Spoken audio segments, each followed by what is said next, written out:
Hello আসসালামু আলাইকুম। আবার ব্যাক করলাম। আচ্ছা তোমরা এবারে জাস্ট কষ্ট করে আমাকে বলো এবার কি আমার ভিডিও ঠিক আছে কিনা আর সাউন্ডটা ঠিক আছে কিনা, মানে সাউন্ড ক্লিয়ার আসছে কিনা আর ভিডিওটা ঠিক আছে কিনা।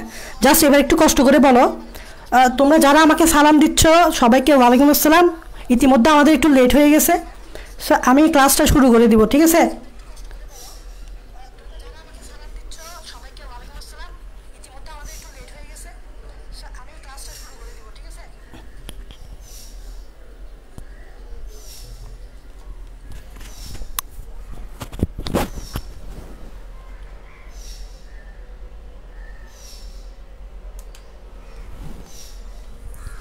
আমি জাস্ট একটু চেক করে নিই, কারণ ভিডিও যদি ভালো না আসে বুঝছো ক্লাস করে মজা নেই, সেটা আমিও জানি। তো এটা একটু এনশিওর করতে হয় যে ভিডিও কোয়ালিটিটা ঠিক আছে কিনা। যে ভিডিও কোয়ালিটি যদি ঠিক না থাকে পোলা পাইন তো ক্লাস করে মজা পাবে না, এটা স্বাভাবিক। তো এই জন্য আমি চাই যে তোমাদের ভিডিও কোয়ালিটিটা ভালো হোক।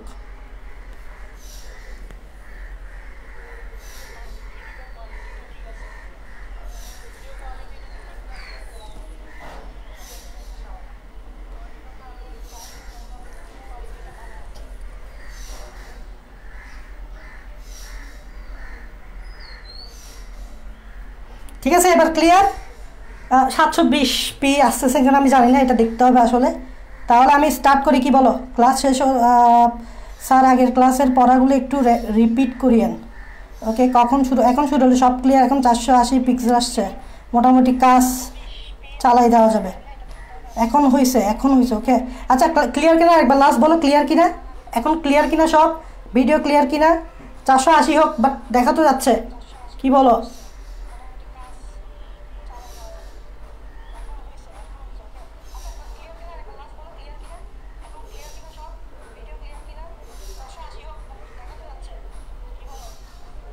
ঠিক আছে, সব ঠিক আছে। দেখো ক্লাস শুরু করে দিই। সেটা হচ্ছে যে গত ক্লাসে আমরা লেকচার 1-এ মোটামুটি কোষ চক্র পর্যন্ত পড়ছিলাম। তোমাদেরকে আমি কোষ চক্র পর্যন্ত মোটামুটি একটা ওভারঅল কোষ চক্র পর্যন্ত পড়াইছি। তো আরও কিছু বাকি আছে, কোষ চক্র আরও কিছু ডিটেলস পড়া বাকি আছে, সেগুলোও পড়াবো।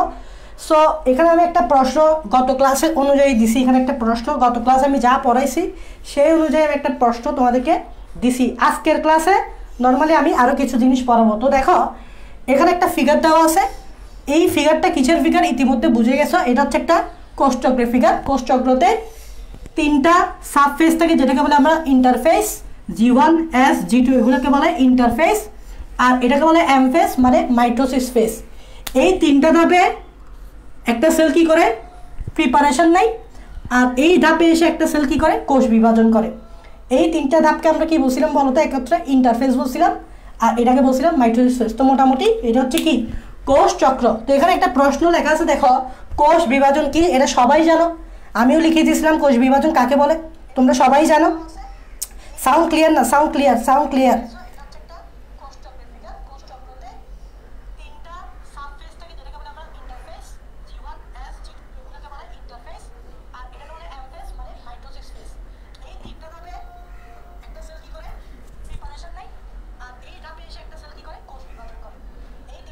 ঠিক আছে, তাহলে দেখো কোষ বিভাজন কি তোমরা সবাই জানো যে এটা একটা প্রসেস, যে প্রসেসের মাধ্যমে একটা কোষ থেকে দুইটা কোষ, দুইটা থেকে চারটা কোষ, এভাবে কোষের সংখ্যা বৃদ্ধি পায়, ওটাকে আমরা বলি কোষ বিভাজন। এটা আমি লিখেও দিছিলাম। আচ্ছা যাই হোক, এখানে একটা কোয়েশ্চেন দেখো যে উদ্দীপকের প্রক্রিয়াটিতে কেন মিওসিস ঘটে না? এটা টিতে হবে, উদ্দীপকের প্রক্রিয়াটিতে কেন মিওসিস ঘটে না। এটা দিনাজপুর বোর্ড 17 সালে এরকম একটা প্রশ্ন, অনুধাবনমূলক প্রশ্ন আসছিল। সেটা হচ্ছে উদ্দীপকের প্রক্রিয়াটিতে কেন মিওসিস ঘটে না, উদ্দীপকের প্রক্রিয়াটিতে কেন মিওসিস ঘটে না। এই প্রক্রিয়াটা মূলত আমরা ইউজ করি মাইটোসিসের জন্য। যেমন এখানে এম বলতে কি বোঝাচ্ছে দেখো তো, এই এম দিয়ে বোঝাচ্ছে এটা হচ্ছে একটা মাইটোসিস। এই প্রক্রিয়াটা মূলত হয় কার জন্য বলতো? মাইটোসিসের জন্য। বাট মিওসিসের ক্ষেত্রে আমরা এটা ইউজ করি না। তো আমাকে প্রশ্ন জিজ্ঞেস করলো উদ্দীপকের প্রক্রিয়াটিতে কেন মিওসিস হয় না, কেন আমরা এই মাইটোসিসের জায়গায় মিওসিস ইউজ করতে পারবো না, মিওসিসের বেলায় কেন বা এরকম কোনো চক্র নাই, এটাই তোমাদেরকে জিজ্ঞেস করছে। প্রশ্নটা ধরতে পারছো যে প্রশ্নটা কি বলতে চাইছে? এটা বুঝতে পারছো প্রশ্নটা কি বলতে চাইছে? প্রশ্ন বুঝতে পারছো?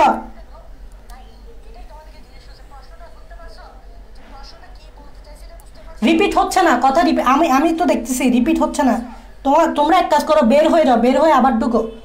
বের হয়ে আবার ঢুকো, ঠিক আছে? এখন দেখো, কেউ বলতে পারবা এখানে কেন মিউসিস ঘটে না? অ্যাকচুয়ালি মিউসিস কেন ঘটে না সেটা আমি ব্যাখ্যা দিয়ে দিচ্ছি। এটা দিনাজপুর 17 সালে আছে, তোমরা সাজায় লিখতে পারবে ওখান থেকে দেখে। ব্যাখ্যাটা হচ্ছে, তোমরা জানো যে মাইটোসিস কোষ বিভাজন প্রক্রিয়ায় একটি কোষ থেকে দুইটি অপত্য কোষ সৃষ্টি হয়, এটা তো জানো। একটি কোষ, একটি মাতৃকোষ থেকে দুটি অপত্য কোষ সৃষ্টি হয়। আবার তোমরা এটাও জানো মাতৃকোষে যতগুলো ক্রোমোজোম থাকে অপত্য কোষেও ইন্ডিভিজুয়ালি ততগুলা ক্রোমোজোম থাকে। ধরো মাতৃকোষে আছে 2টা ক্রোমোজোম, তাহলে অপত্য কোষেও আমরা 2টা ক্রোমোজোম পাবো। খেয়াল করে দেখো, মাতৃকোষেও 2টা ক্রোমোজোম, অপত্য কোষেও 2টা ক্রোমোজোম। এই জন্য আমরা মাইটোসিসকে বলে থাকি সমীকরণিক কোষ বিভাজন। কেন? কারণ মাইটোসিস প্রক্রিয়ায় মাতৃকোষে যতগুলো ক্রোমোজোম থাকে অপত্য কোষগুলো তো ঠিক ততগুলো ক্রোমোজোম থাকে। এই যে ক্রোমোজোম সংখ্যাটা ঠিক থাকতেছে, এটা অ্যাকচুয়ালি কার কারণে? এটা অ্যাকচুয়ালি এই কোষ চক্রের কারণে। কারণ কোষ চক্রের এই এস ফেজকে আমরা কি বলি বলতো? কোষ চক্রের এই এস ফেজকে আমরা বলি DNA replication phase. DNA replication phase. এই ফেজ থাকার কারণে ক্রোমোজোম সংখ্যা অ্যাকচুয়ালি তোমার বাড়ে মাইটোসিসের ক্ষেত্রে। কীরকম? একটা আমি জাস্ট এক্সাম্পল দিচ্ছি। ধরো এটা হচ্ছে মাতৃকোষ, সাপোজ এটা হচ্ছে মাতৃকোষ। এই মাতৃকোষের এভাবে 2টা ক্রোমোজোম আছে, এই মাতৃকোষের এভাবে 2টা ক্রোমোজোম আছে। এখন দেখো, এইখান থেকে তো তুমি জানো 2টা অপত্য কোষ সৃষ্টি হবে। যেমন এটা একটা অপত্য কোষ, ঠিক আছে? এটা একটা অপত্য কোষ, এইটা আরেকটা অপত্য কোষ। এখন তুমি বলো এটা যেহেতু মাইটোসিস, তাহলে মাইটোসিসের ক্ষেত্রে এই মাতৃকোষে যদি 2টা ক্রোমোজোম থাকে তাহলে এই অপত্য কোষগুলোতেও 2টা ক্রোমোজোম থাকবে। কি বলো? এখানেও 2টা থাকতে হবে, এখানেও 2টা থাকতে হবে। তো এখন বলো মায়ের কাছে আছে 2টা, কিন্তু এই অপত্য কোষে এখানে দিতে হবে 2টা, এখানেও দিতে হবে 2টা, এখানেও দিতে হবে 2টা। তার মানে আমাকে বলো তো মায়ের কাছে আছে 2টা, কিন্তু 2 বাচ্চার কাছে আছে বা 2 ডটার সেলের কাছে আছে বা অপত্য কোষে টোটাল 4টা। তাহলে মায়ের এই যে ক্রোমোজোমগুলো দেখতেছ, মায়ের ক্রোমোজোমগুলো দ্বিগুণ হইতে হবে না? কি মনে হয়? এই জায়গায় ক্রোমোজোমের বিভাজন হইতে হবে না? বা ডিএনএ রেপ্লিকেশন অ্যাসপেক্টটা হইতে হবে না? ডিএনএ রেপ্লিকেশন, যেখানে আমি বলছিলাম এই ক্রোমোজোমের সেন্ট্রোমিয়ার ছাড়া এইভাবে লম্বালম্বিভাবে, দেখো সেন্ট্রোমিয়ার ছাড়া এইভাবে লম্বালম্বিভাবে ক্রোমাটিডটা বিভক্ত হবে। ঠিক এটা সেন্ট্রোমিয়ার ছাড়া এইভাবে লম্বালম্বিভাবে ক্রোমাটিডটা বিভক্ত হবে। ফলে এই ক্রোমোজোমে একটা ক্রোমাটিড ছিল, এখন হয়ে যাবে, এটা আমরা গত ক্লাসে পড়েছি তার বিস্তারিত বলতেছি না। একটা ক্রোমোজোম ছিল, একটা ক্রোমাটিড ছিল, এখান থেকে এখন হয়ে যাবে 2টা ক্রোমাটিড। দেখছো কয়টা ক্রোমাটিড হয়ে গেছে? এই ক্রোমোজোমের 2টা ক্রোমাটিড। ঠিক সেম ভাবে এই ক্রোমোজোমের কয়টা ক্রোমাটিড হয়ে যাবে? 2টা ক্রোমাটিড। তাহলে দেখো এখানে ক্রোমোজোমের কি করছে? দ্বিতকরণ করছে। এটাকে বলা হয় ক্রোমোজোমের দ্বিতকরণ, মানে ক্রোমোজোম দ্বিগুণ হচ্ছে। ক্রোমোজোম দ্বিগুণ হচ্ছে কিভাবে? দেখো এখানে একটা ক্রোমাটিড ছিল, এখানে 2টা ক্রোমাটিড। তো মাইটোসিসের শেষে এদিক দিয়ে মাঝখান দিয়ে এভাবে বিভক্ত হবে, সেন্ট্রোমিয়ার সহ, সেন্ট্রোমিয়ার সহ এভাবে বিভক্ত হবে। এইটা এভাবে সেন্ট্রোমিয়ার সহ বিভক্ত হবে। তো আমাকে বলো সেন্ট্রোমিয়ার সহ যদি এই 2টা ক্রোমাটিড বিভক্ত হয়ে যায় তাহলে এখানে 2টা ক্রোমোজোম, এখান থেকে আমি 2টা ক্রোমোজোম পাবো, এখান থেকে আমি 2টা ক্রোমোজোম পাবো, এই জায়গা থেকে 2টা ক্রোমোজোম পাবো। ঠিক এই জায়গা থেকেও আমরা 2টা ক্রোমোজোম পাবো। তাহলে দেখো এই 2টা যাবে এই ডটার সেলের কাছে, আর এই 2টা যাবে এই ডটার সেলের কাছে। তাহলে মায়ের কোষে যতগুলো ক্রোমোজোম থাকে অপত্য কোষেও ঠিক ততগুলো ক্রোমোজোম থাকতেছে। দেখো এখানে 2টা, এখানেও 2টা, এখানে 2টা, তো টোটাল হিসেব করলে 4টা। তো মায়ের ক্রোমোজোমটা তো দ্বিগুণ হইতে হবে। তো দ্বিগুণ হইতে হলে এই অ্যাসপেসে আসতে হবে। এই অ্যাসপেসে ডিএনএ রেপ্লিকেশন হয়। ডিএনএ রেপ্লিকেশন মানে কি? ডিএনএ রেপ্লিকেশন মানে কি? ডিএনএ রেপ্লিকেশন মানে কি? সেটা হচ্ছে এক ক্রোমাটিড বিশিষ্ট ক্রোমোজোম 2 ক্রোমাটিড বিশিষ্ট ক্রোমোজোমে পরিণত হবে, এক ক্রোমাটিড বিশিষ্ট ক্রোমোজোম 2 ক্রোমাটিড বিশিষ্ট ক্রোমোজোম পরিণত হবে। তারপর মাইটোসিস শেষে এভাবে সেন্ট্রোমিয়ার সহ লম্বা এভাবে বিভক্ত হবে। ফলে এখান থেকে 2টা ক্রোমোজোম, এইভাবে সেন্ট্রোমিয়ার সহ লম্বা বিভক্ত হবে, এখান থেকে 2টা ক্রোমোজোম। তাহলে এই 2টা যাবে এখানে, এই 2টা যাবে এখানে। এটা করতে মাইটোসিসের ক্ষেত্রে, তাই মাইটোসিসে এটা জরুরি। কিন্তু এখানে প্রশ্ন করছে মিওসিসে কেন ঘটে না? এবার তুমি চিন্তা করো মিওসিসে কেন ঘটে না। কারণ ভাই মিওসিসে মাতৃকোষে যতটা ক্রোমোজোম থাকে অপত্য কোষে ঠিক ততটা ক্রোমোজোম থাকে না, অর্ধেক ক্রোমোজোম থাকে। আমি আবার বলতেছি মিওসিসে মাতৃকোষে যতটা ক্রোমোজোম থাকে অপত্য কোষে ততটা ক্রোমোজোম থাকে না। যেমন ধরো এইখানে আপাতত কয়টা ক্রোমোজোম আছে বলো তো, খেয়াল করে এখানে কয়টা ক্রোমোজোম আছে, 2টা ক্রোমোজোম। বাট দেখা যাচ্ছে এইখানে 2টা ক্রোমোজোম না থেকে এইখানে থাকবে একটা ক্রোমোজোম, এইখানে থাকবে একটা ক্রোমোজোম। খেয়াল করছো? এই দেখো এই মাতৃকোষে এভাবে 2টা ক্রোমোজোম পাইছি আমরা, দেখো এই মাতৃকোষে এরকম আমরা 2টা ক্রোমোজোম পাইছি। এই 2টা ক্রোমোজোম পাওয়া সত্ত্বেও অপত্য কোষে কি হয়ে যাচ্ছে, ক্রোমোজোম সংখ্যা একটা একটা হয়ে যাচ্ছে। সো মিওসিসের ক্ষেত্রে আমরা জানি যে ক্রোমোজোম সংখ্যা তোমার হ্রাস পায়। মাতৃকোষে যতটা ক্রোমোজোম থাকে 2টা ক্রোমোজোম, অপত্য কোষে দেখো একটা একটা ক্রোমোজোম হয়ে গেছে। তাহলে মায়োসিসের ক্ষেত্রে এখানে ক্রোমোজোম সংখ্যা দ্বিগুণ হইতে হচ্ছে না, ক্রোমোজোম সংখ্যা বাড়তে হচ্ছে না, বা ক্রোমোজোমকে দ্বিতীয়করণ আমাকে করতে হচ্ছে না। সো নর্মালি এটি অ্যাসপেসের এখানে প্রয়োজন পড়তেছে না, বা এখানে কোষচক্রটা চালাই যেতে হচ্ছে না, কারণ এখানে ক্রোমোজোম সংখ্যা দ্বিগুণ হওয়ার দরকার নাই, যেটা মাইটোসিসের ক্ষেত্রে হয়। মাইটোসিসের ক্ষেত্রে একটু আগে আমি ক্রোমোজোম সংখ্যা দ্বিগুণ করাইছি, কিন্তু মিওসিসের ক্ষেত্রে আমি এখানে ক্রোমোজোম সংখ্যা দ্বিগুণ করে নেই, উল্টা এই ক্রোমোজোমটা আমি ভাগ করে নিয়ে, দেখো এই ক্রোমোজোমটা এভাবে রেখে দিছি, রেখে দিয়ে এর কাছে পাঠিয়ে দিছি। এই ক্রোমোজোমটা আমি ভাগ করে নিয়ে এখানে রেখে দিছি, এর কাছে পাঠিয়ে দিছি। এখানে ক্রোমোজোম ছিল 2টা, এখানে ক্রোমোজোম হয়ে গেছে একটা একটা। তো এইখানে ক্রোমোজোম সংখ্যা দ্বিগুণ হতে হচ্ছে না, মানে এই সেল সাইকেলের এই ইন্টারফেস দশাটা তার প্রয়োজন পড়তেছে না, কারণ ইন্টারফেস পজার এই দশায় কিন্তু ক্রোমোজোম সংখ্যা দ্বিগুণ হয়, বা মোটামুটি দ্বিগুণ হওয়ার একটা পসিবিলিটি থাকে। বাট মিওসিসের ক্ষেত্রে তো ক্রোমোজোম সংখ্যা দ্বিগুণ হয় না, তাই মিওসিসে কায় এটা মিওসিসে ঘটে না, তাই এই প্রক্রিয়াটা আমার মিওসিসের দরকার পড়বে না। বুঝতে পারছো কিনা বলো? এটা অবশ্যই তুমি দিনাজপুর বোর্ড 17 সালে আসছে, এমনি দেখলেও পারবা। জাস্ট আমাকে একটু বলো বুঝতে পারছো কিনা, এই প্রশ্নটা বুঝতে পারছো কিনা।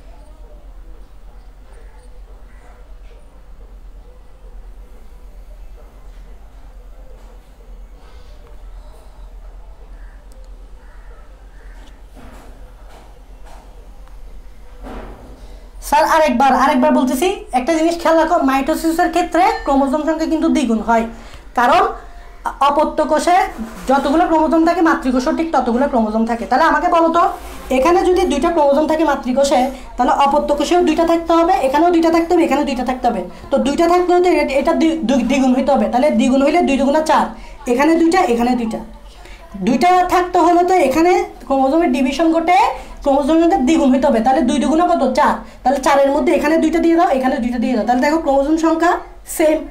তো এটা মাইটোসিসের ক্ষেত্রে, কিন্তু মিওসিসের ক্ষেত্রে এরকম হয় না। মিওসিসের ক্ষেত্রে এখানে যদি 2টা ক্রোমোজোম থাকে, তাহলে দেখো অপত্য কোষে একটা ক্রোমোজোম, অপত্য কোষে একটা ক্রোমোজোম, তাহলে ক্রোমোজোম সংখ্যা অর্ধেক হয়ে গেছে। তার মানে এখানে কি ক্রোমোজোম সংখ্যা ডাবল করতে হয়েছে, আমাকে দ্বিগুণ করতে হয়েছে? ক্রোমোজোম সংখ্যা আমাকে এখানে দ্বিগুণ করতে হয় নাই, কারণ মিওসিসের ক্ষেত্রে তো এটা ঘটে না। তো ক্রোমোজোম সংখ্যা যেহেতু আমাকে দ্বিগুণ করতে হয়নি, তাহলে আমার এই ইন্টারফেস দশাটা দরকার নেই। মিওসিসের ক্ষেত্রে এই ইন্টারফেস দশাটা দরকার নেই। তো এই ইন্টারফেস দশাটা যেহেতু দরকার নেই, তাহলে আমি বলতেই পারি মিওসিসের সেল সাইকেলের দরকার নেই, মিওসিসের সেল সাইকেলের দরকার নেই, শুধুমাত্র সেল সাইকেলের দরকার কার? মাইটোসিসের। এটা পরীক্ষায় আসবে, দেখো দিনাজপুর বোর্ড 2017 সালে আসছে। আই হোপ এবার বুঝতে পারছো, ঠিক আছে? এখন দেখো এইখানে একটা কথা বলছে, উদ্দীপকটি বর্ণনা করো। এটার আমি কিন্তু গত ক্লাসে পড়াই দিছি, উদ্দীপকটি বর্ণনা করো। উদ্দীপকটা কি বলো তো? কোষচক্র। তোমাদের বইয়ে খুব সুন্দরভাবে কোষচক্র নিয়ে একটা বর্ণনা দিছে, তোমরা সেটাই লিখে দিবা। কোষচক্রের বর্ণনা কি কি, G1-এ কি হয়, S-এ কি হয়, G2-তে কি হয়, M-এ কি হয়, এই কথাগুলো লিখে দিবা, যেটা তোমাদের বইয়ে আছে। তাহলে উদ্দীপকটি বর্ণনা করে কোষচক্র। উদ্দীপকটা কি? কোষচক্র তুমি কি করে ফেললা? বর্ণনা করে ফেললা। এতটুক মনে রাখবা। তোমাদের তো মনে হয়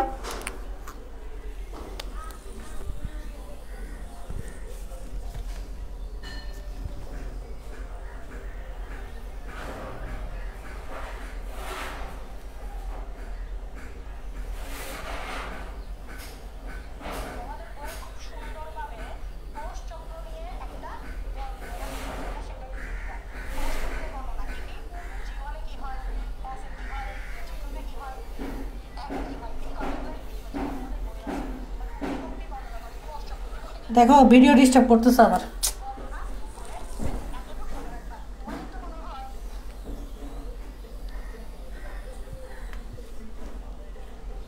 ভিডিও কি ঠিক আছে? আমাকে একটু জাস্ট বলো ভিডিওটা কি ঠিক আছে।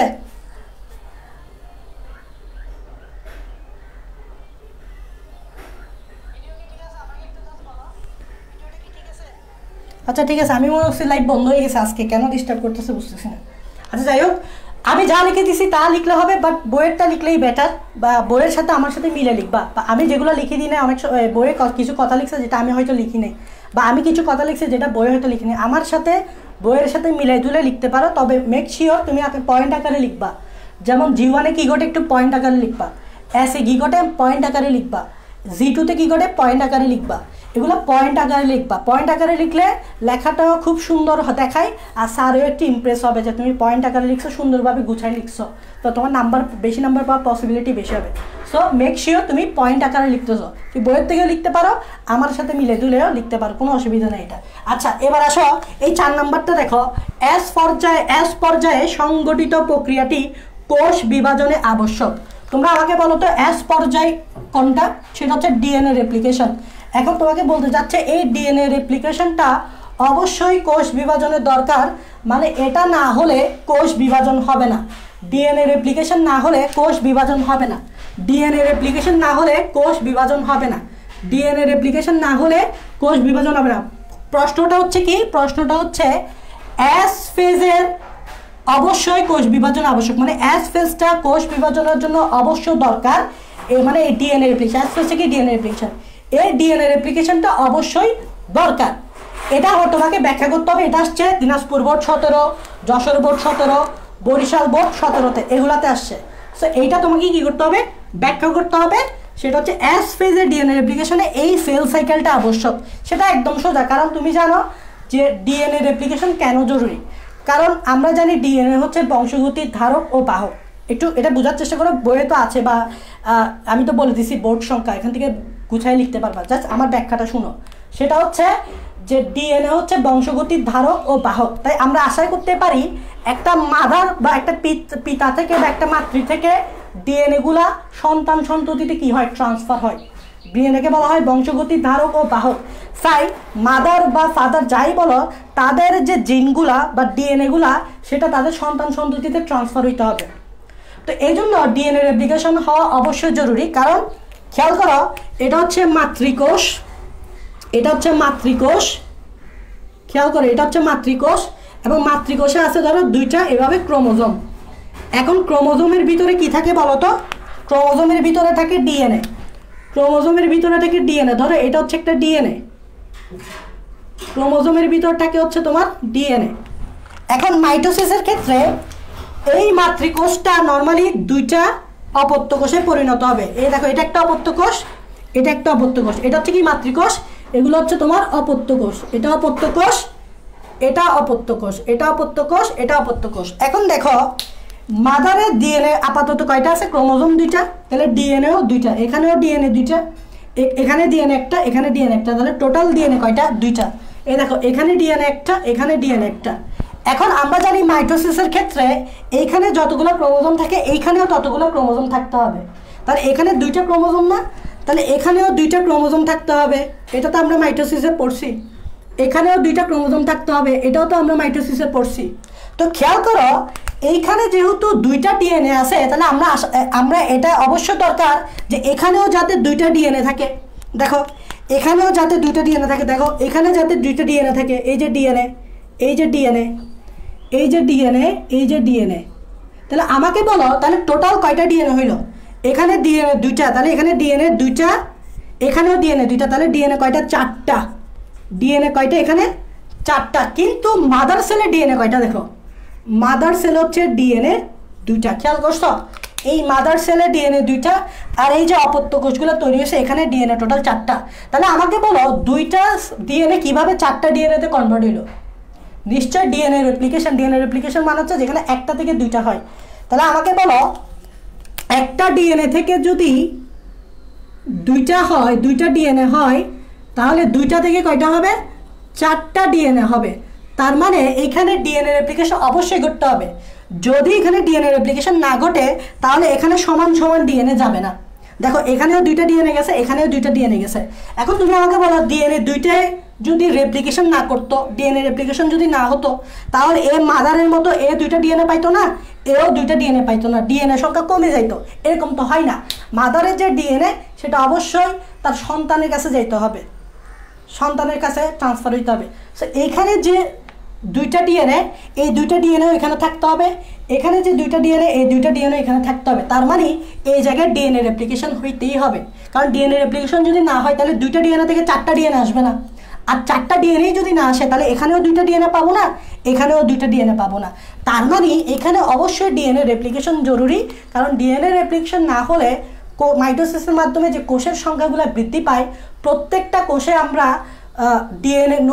ডিএনএ সংখ্যাটা ঠিক রাখতে পারবো না, ডিএনএ সংখ্যাটা ঠিক রাখতে পারবো না। যেমন এই কোষের দুইটা ডিএনএ আছে, তাহলে নতুন যে কোষগুলো আছে ওখানেও দুইটা ডিএনএ থাকতে হবে, এমন না যে ওখানে ডিএনএ একটা হয়ে যাবে।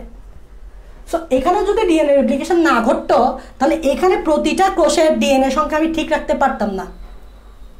সো প্রতিটা কোষের ডিএনএ সংখ্যা অবশ্যই ঠিক রাখা জরুরি। সো এখানে যেরকম দুইটা ডিএনএ, এখানেও অবশ্যই দুইটা ডিএনএ থাকতে হবে, এখানেও অবশ্যই দুইটা ডিএনএ থাকতে হবে। তাই ডিএনএ রেপ্লিকেশন অবশ্যই জরুরি, সেটা হচ্ছে দেহকোষের সংখ্যা বৃদ্ধির জন্য। দেহকোষের সংখ্যা বৃদ্ধির জন্য, আমাদের যে বৃদ্ধির জন্য মাইটোসিসের জন্য অবশ্যই ডিএনএ রেপ্লিকেশন হওয়া জরুরি। ডিএনএ রেপ্লিকেশন না হলে কোষ বিভাজন কখনো হবে না। মানে ধরো এইটা যদি না হয় তাহলে তুমি এম ফেজে এসেও লাভ নাই, কারণ এম ফেজে এসে তুমি কোষ বিভাজন করতে পারবে না, কারণ তোমার ডিএনএ রেপ্লিকেশন হয় নাই, কারণ তুমি এখানে সমানভাবে ডিএনএ বন্টন করতে পারো নাই। এ সমানভাবে ডিএনএ বন্টন করতে পারে নাই, তখন এ কিন্তু কোষ বিভাজন করতে পারবে না। এটাই হচ্ছে মেইন কথা। এছাড়া যখন বোর্ড বই দেখবা, এটা তো আমি লিখে দিছি, তখন ওখানে এই প্রশ্নটা সলভ করতে পারবা। তো এই সৃজনশীলটা আমি বলে দিছি, কারণ তোমরা অনেকে বলো যে যা পড়াইছেন ওখান থেকে কী রকম প্রশ্ন আসতে পারে। তো গত ক্লাসে আমি যা পড়াইছি এখান থেকে কী রকম প্রশ্ন আসতে পারে সেটাই আমি জাস্ট দেখাইছি। তোমরা আমাকে বলো সৃজনশীলটা বুঝতে পারছো কিনা। এখন আমরা মেইন পড়ায় পড়ে যাব, তোমরা আমাকে বলো সৃজনশীলটা বুঝতে পারছো কিনা। তোমরা আমাকে বলো সৃজনশীলটা বুঝতে পারছো কিনা।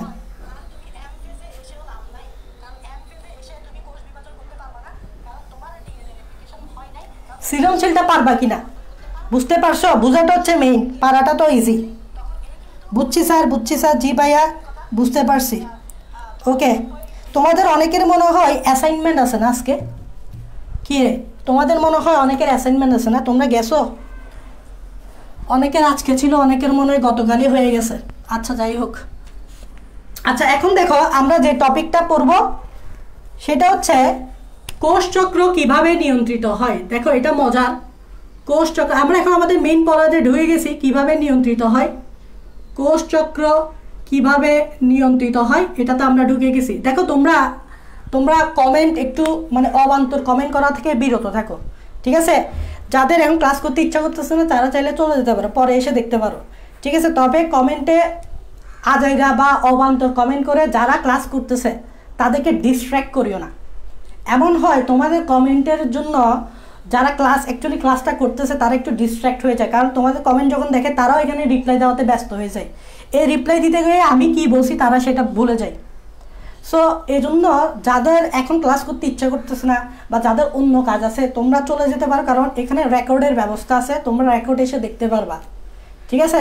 তো এগুলো কমেন্টে বলে লাভ হবে না। সো তোমরা সবসময় তোমাদের তো সেন্স আছে, তোমাদের একটা সেন্স আছে, তোমরা বুঝো ভালোভাবে যে কী করতে, তোমরা ডিসিশন নিতে পারো কখন কী করতে হবে। সো এটা আমারও বলার দরকার নেই, তোমার এখন বাংলা গিয়ে তুমি চলে যেতে পারো। যারা ক্লাস করতেছে ওখানে কমেন্ট করে তাদেরকে ডিস্ট্র্যাক্ট করি না। কমেন্ট করলে কী সমস্যা, ওরা তোমার কমেন্টে রিপ্লাই দিবে। সো ওরা যে ক্লাসটা করতেছিল ওরা ডিস্ট্র্যাক্ট হয়ে গেছে আমার থেকে, তাই না? সো অবান্তর কমেন্ট করিও না। কোষচক্র কীভাবে নিয়ন্ত্রিত এটা আমাকে বুঝতে হবে। আচ্ছা ভাইয়া নিয়ন্ত্রিত হওয়া মানে কি? একটা এক্সাম্পল দিই। ধর তুমি ড্রাইভিং শিখতেছ, আমরা ড্রাইভিং শিখি না? তো তুমি ড্রাইভিং শিখতেছো কী জন্য? জান তুমি গাড়ি চালানোর সময় নিয়ন্ত্রণটা ভালোভাবে রাখতে পারো। তো তুমি ড্রাইভিং খুব ভালোভাবে শিখলা, সো তার ভালোভাবে শেখা মানে কি তুমি গাড়ির নিয়ন্ত্রণটা ভালোভাবে রাখতে পারতেছো। সামহাও তুমি যদি গাড়ির নিয়ন্ত্রণটা ভালোভাবে রাখতে না পারো তাহলে দুর্ঘটনা ঘটে যেতে পারে। ঠিক সেমভাবে কোষচক্রটাও কিন্তু নিয়ন্ত্রিত হয়, কোষচক্রটাও কিন্তু নিয়ন্ত্রিত হয়। আমরা দেখবো কীভাবে নিয়ন্ত্রিত হয়। তো সামহাও কোষচক্রটাও যদি অনিয়ন্ত্রিত হয়ে পড়ে তাহলেও দুর্ঘটনা ঘটতে পারে, যেরকম তোমার ক্ষেত্রে হতে পারে। ড্রাইভিং করার সময় যদি নিয়ন্ত্রণটা হারিয়ে ফেলো তাহলে তুমি দুর্ঘটনা ঘটাইতে পারো। ঠিক কোষচক্রও যদি নিয়ন্ত্রণ হারিয়ে ফেলে, কোষও কিন্তু দুর্ঘটনা ঘটাই ফেলে, সেটা হচ্ছে ক্যান্সার, টিউমার, যেটা আমরা পরে পড়বো। তবে আগে আমরা দেখবো অনিয়ন্ত্রণটা পরে পড়বো, আগে দেখবো কোষচক্র কিভাবে নিয়ন্ত্রিত হয়। আচ্ছা জিনিসটাকে আরেকটা সিম্পলভাবে বলি, কোষচক্র নিয়ন্ত্রিত হয় দুইভাবে। একটা হচ্ছে বাহ্যিক উদ্দীপনা, একটা হচ্ছে বাহ্যিক উদ্দীপনা, আরেকটা হচ্ছে অভ্যন্তরীণ উদ্দীপনা, আরেকটা হচ্ছে অভ্যন্তরীণ উদ্দীপনা, আরেকটা হচ্ছে অভ্যন্তরীণ উদ্দীপনা। একটা হচ্ছে বাহ্যিক উদ্দীপনা আর একটা হচ্ছে অভ্যন্তরীণ উদ্দীপনা। জিনিসটা হয়তো বুঝো নাই, তা আমি বোঝাচ্ছি, সমস্যা নাই। ধরো এটা একটা রোবট, এটা একটা কি রোবট, এটা একটা রোবট, ওকে। এই রোবটটাকে তুমি চালাতে চাচ্ছ। প্রথমে এই রোবটটাকে যদি তুমি চালাতে চাও, বাইরে থেকে ধরো একটা রিমোট দিয়ে চালাতে হবে না? এই রোবটটাকে ধরো তুমি যদি চালাতে চাও, বাইরে থেকে একটা রিমোট দিয়ে তো রোবটটাকে চালাতে হবে। আচ্ছা ঠিক আছে, তুমি বাইরে দিয়ে রোবটটাকে চালালা। এখন রোবটের ভিতরে তো প্রোগ্রামিংয়ের একটা ব্যবস্থা থাকে, মানে রোবটের ভিতরে একটা প্রোগ্রামিংয়ের ব্যবস্থা থাকে, তাই না? মানে রোবট তৈরি করার হতে ভিতরে অনেক প্রোগ্রামিংয়ের একটা ব্যবস্থা থাকে, এটা তো তুমি বুঝতেই পারতেছ। তো ভিতরে একটা প্রোগ্রামিংয়ের ব্যবস্থা থাকে। তার মানে এই রোবটটা দুইভাবে চলে। একটা হচ্ছে বাইরের দিকে একটা উদ্দীপনা লাগে, এই দেখো এটা হচ্ছে বাহ্যিক উদ্দীপনা, আর এটা হচ্ছে প্রোগ্রামিং, ভিতরের দিকে একটু উদ্দীপনা লাগে, এটা হচ্ছে ভেতরের অভ্যন্তরীণ উদ্দীপনা। তার মানে কোষ চক্র কিভাবে নিয়ন্ত্রিত হয়? দুইভাবে নিয়ন্ত্রিত। একটা হচ্ছে বাহ্যিক উদ্দীপনা আর হচ্ছে অভ্যন্তরীণ উদ্দীপনা। রোবটটাকে তুমি চালাতে হলে বাইরে থেকে একটা কিছু লাগবে, যেটা রোবটটাকে তুমি স্টার্ট করবা, সেটা হচ্ছে রিমোট দিয়ে রোবটটা স্টার্ট করবা, তাহলে এটা হচ্ছে বাহ্যিক উদ্দীপনা। তারপর রোবটের ভিতরে একটা ফাংশন করে দেওয়া হয়, সেট আপ করে দেওয়া হয়, প্রোগ্রামিংয়ের ব্যবস্থা করে দেওয়া হয়, যেটা অনুযায়ী সে কাজ করতে পারে, মানে ভেতরে একটা ব্যবস্থা থাকে, ওই ভেতরটাকে বলে অভ্যন্তরীণ উদ্দীপনা। আশা করি বুঝতে পারছো। মানে আমি যদি বলি রোবটটা কিভাবে নিয়ন্ত্রিত হয়, তাহলে আমি বলবো রোবটটা দুইভাবে নিয়ন্ত্রিত হয়। একটা হচ্ছে বাইরের দিক দিয়ে রিমোট দিয়ে, আর একটা হচ্ছে ভিতরের দিক দিয়ে প্রোগ্রামিং দিয়ে, দুইভাবে নিয়ন্ত্রিত। ঠিক সেমভাবে কোষচক্রও কি হয়, দুইভাবে নিয়ন্ত্রিত। একটা হচ্ছে বাইরের দিক দিয়ে বাহ্যিক উদ্দীপনা দিয়ে, আর একটা হচ্ছে সেলের ভিতরের দিক দিয়ে অভ্যন্তরীণ উদ্দীপনা দিয়ে। তো প্রথমে আমি এটাই বুঝাবো বাহ্যিক উদ্দীপনাটা কি। প্রথমে আমি এই বাহ্যিক উদ্দীপনাটা তোমাকে একটু বুঝাবো, একটু মনোযোগ দাও, একদম ইন্টারেস্টিং একটা জিনিস, মনোযোগ দাও। যারা টেনে টুনে পাস করতে চাও বা বেসিক ক্লিয়ার করতে চাও না, তাদের আমার কিছু বলার নেই। বাহ্যিক উদ্দীপনাটা দেখো, বাহ্যিক উদ্দীপনাটা কি, সেটা হচ্ছে বাহ্যিক উদ্দীপনা লাইক তোমার গুতা দেওয়া টাইপসের। ধরো তুমি কাজ করতেছো না, ধরো তুমি অকর্মা, তুমি অকর্মা, ধরো আমাকে একটা কাজ করতে দেওয়া হয়েছে, আমি কাজটা করতেছি না, তো বাইরে থেকে একজন আমাকে গুতা দিচ্ছে, কি রে কাজ করতেছ না, কাজটা কর। বাইরে থেকে একজন আমাকে কি দিচ্ছে, গুতা দিচ্ছে, গুতা তো বুঝো তাই না, এবার কলম দিয়ে গুতা দিচ্ছে, কি রে কাজ করতেছ না কেন, কাজটা কর। এই যে বাইরের থেকে যে আমাকে গুতাটা দিচ্ছে, এটা হচ্ছে বাহ্যিক উদ্দীপনা। আমি নর্মালি অকর্মা একজন মানুষ, তুমিও অকর্মা, কেউ কিছু না বললে কাজ করতে চাও না, সো আমাকে বাইরের থেকে একজনে গুতা দিচ্ছে, কিরে কাজটা করতেছ না কেন, কাজটা কর। এই যে বাইরে থেকে গুতা দিচ্ছে, এটা হচ্ছে বাহ্যিক উদ্দীপনা। ঠিক সেমভাবে সেলও কিন্তু অকর্মা, সেলও কিন্তু তার কোষচক্রটা শুরু করতে চায় না সহজে, তাকে গুতা দিতে হয়, গুতা দিলে সে কোষচক্রটা শুরু করবে। ওই গুতা দেওয়াটা হচ্ছে বাহ্যিক উদ্দীপনা। তার মানে ধরো এটা হচ্ছে একটা সেল, এটা হচ্ছে একটা সেল, এটা হচ্ছে সেলের নিউক্লিয়াস, এটা হচ্ছে আমাদের একটা সেল। এই সেলটা হচ্ছে অকর্মা, এই সেলটা হচ্ছে অকর্মা, সে কোষ চক্র শুরু করতে চাচ্ছে না, সে বিভাজিত হতে চাচ্ছে না। কোষ চক্র শুরু না হলে তো বিভাজিত হবে না, কারণ অ্যাম্পেস হবে না। সে অকর্মা, তাকে গুতা খাওয়াইতে হবে, গুতা দিতে হবে। এখন গুতাটা দিবে কেউ একজন, সেটা হচ্ছে সাপোজ একটা উদাহরণ দিই, তোমার বডিতে ভাইরাস ব্যাকটেরিয়া, অসংখ্য ভাইরাস ব্যাকটেরিয়া দিনে দুপুরে প্রবেশ করে। আমরা জানি যে আমাদের বডির ভিতরে কিন্তু অসংখ্য জীবাণু প্রবেশ করে, সেটা ভাইরাস এবং সেটা ব্যাকটেরিয়াও। তো তোমার বডিতে প্রতিদিন লক্ষ লক্ষ ব্যাকটেরিয়া, ভাইরাস এগুলো প্রবেশ করতেছে। এখন বলো তো, এই সকল জীবাণু তো তোমার বডির ভিতরে থাকে, তো এগুলোকে মারতে হবে না? এগুলোকে মারে কে বলো তো? ভাইরাস ব্যাকটেরিয়া এগুলোকে কে মারে? এগুলোকে মারে ইমিউনোসেল। তো সাপোজ এটা হচ্ছে একটা ইমিউনোসেল, এগুলোকে মারে কে? ইমিউনোসেল। এগুলোকে মারে কে? ইমিউনোসেল। তো এগুলোকে মারতে হলে ইমিউনোসেল লাগবে না, কারণ ইমিউনোসেল তো ভাইরাস ব্যাকটেরিয়াগুলোকে মারে। তার মানে এখন ভাইরাস ব্যাকটেরিয়া তো ভাই লক্ষ লক্ষ, তার মানে আমার ইমিউনোসেলও লাগবে লক্ষ লক্ষ, আমার ইমিউনোসেলও লাগবে লক্ষ লক্ষ। কিন্তু এটা তো ভাই একটা ইমিউনোসেল, তার মানে একটা থেকে অসংখ্য ইমিউনোসেল তৈরি হতে হবে। তার মানে এটার কোষচক্র শুরু করে এটাকে বিভাজিত হবে। মানে ধরো এটা একটা ইমিউনোসেল না, এখান থেকে দুইটা ইমিউনোসেল তৈরি হতে হবে, দুইটা থেকে চারটে ইমিউনোসেল তৈরি হতে হবে। কেন তৈরি হতে হবে বলো তো? ওই virus bacteria, lakh lakh virus bacteria ঢুকছে যে এগুলোকে মারার জন্য। তার মানে কোষ বিভাজন হইতে হবে না, মানে এর কোষচক্রটা শুরু করতে হবে না। তো কিন্তু এটা অকর্মা, বলছি না অকর্মা, একে একটু গুতা খাওয়াইতে। এখন গুতা খাওয়াবে কে জানো? গুতা খাওয়াবে হচ্ছে বাহ্যিক উদ্দীপনাতে, গুতা খাওয়াবে হচ্ছে গ্রোথ ফ্যাক্টর, জিএফ মানে হচ্ছে গ্রোথ ফ্যাক্টর অথবা হরমোন, গ্রোথ ফ্যাক্টর অথবা হরমোন এসে এই সেলটারে গুতা দিবে, এ তুই বিভাজিত হ। বলবে যে এই তুমি বিভাজিত হও, ভাইরাস ব্যাকটেরিয়া ঢুকছে, এদেরকে মারতে হবে, তোমার সংখ্যা বাড়াও, লক্ষ লক্ষ ভাইরাস ব্যাকটেরিয়া ঢুকছে, তাদেরকে মারতে হবে, তুমি তোমার সংখ্যাটা বাড়াও। কে গুতা দিবে? গ্রোথ ফ্যাক্টর এবং হরমোন। এই যে গ্রোথ ফ্যাক্টর বা হরমোন যে গুতা দিল, এটাকেই বলা হয় বাহ্যিক উদ্দীপনা। গ্রোথ ফ্যাক্টর বা হরমোন যে গুতা দিল সেলটারে, এটারে বলে বাহ্যিক উদ্দীপনা। এই গুতা ধরো ইমিউনোসেলের ক্ষেত্রে কে গুতাটা দিবে? এই ডাব্লিউবিসি। ডাব্লিউবিসি মানে বুঝো? শ্বেত রক্তকণিকা। শ্বেত রক্তকণিকা একটা গ্রোথ ফ্যাক্টর তৈরি করে দিবে। তাহলে শ্বেত রক্তকণিকা একটা কি তৈরি করে দিবে? গ্রোথ ফ্যাক্টর তৈরি করে দিবে। যখন লক্ষ লক্ষ ব্যাকটেরিয়া ভাইরাস ঢুকবে, এই গ্রোথ ফ্যাক্টরটা এই ইমিউনোসেলকে গুতা দিতে আসবে। দেখো প্রতিটা সেলে একটা কি থাকে, এভাবে একটা রিসেপ্টর প্রোটিন থাকে, এটাকে বলা হয় রিসেপ্টর প্রোটিন। এটাকে বলা হয় রিসেপ্টর প্রোটিন। ভাই বুঝতেই পারতেছ, রিসেপ্টর মানে হচ্ছে এটা রিসিভ করবে, যারা রিসিভ করে তাদেরকে বলা হয় রিসেপ্টর। তাহলে এ কিছু একটা রিসিভ করবে। কি রিসিভ করবে? এই গ্রোথ ফ্যাক্টরটা রিসিভ করবে, কারণ গ্রোথ ফ্যাক্টর একে এসে গুতা দিবে। দেখো গ্রোথ ফ্যাক্টর আসতেছে, এই গ্রোথ ফ্যাক্টর এসে এইখানে বসলো, এই রিসেপ্টর প্রোটিনে বসলো, এটাই হচ্ছে গ্রোথ ফ্যাক্টর।